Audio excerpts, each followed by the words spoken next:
मराठी लोकांच्या इतकी कुणी न सांगता हिंदी बोलणारी दुसरी जमातच नाही आहे.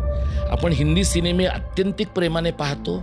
तमिळनाडूमधले, केरळमधले, कर्नाटकातले लोक त्यांच्या भाषांमधले सिनेमे अत्यंत प्रेमाने पाहतात.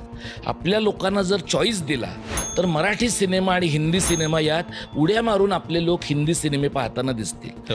तर आपली भाषा टाकण्यामध्ये मराठी माणसांनी इतका प्रगत समाज नाही आहे.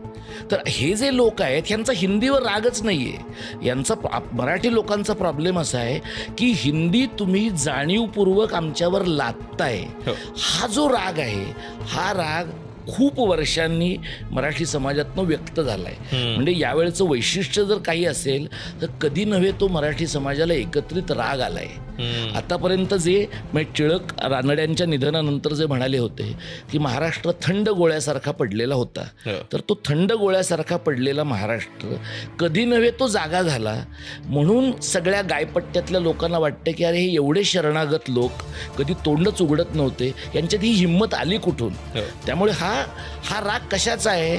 पाठीचा कणा ज्यांना नाहीच आहे असं ज्यांच्याबद्दल देशभरात वाटत होतं त्या समाजाने ताठ मानेनं कधी नव्हे ते काहीतरी म्हटलं. ते म्हटल्याबद्दल बाकीच्यांना झालेला हा त्रास किंवा त्यांना पोचलेला धक्का आहे.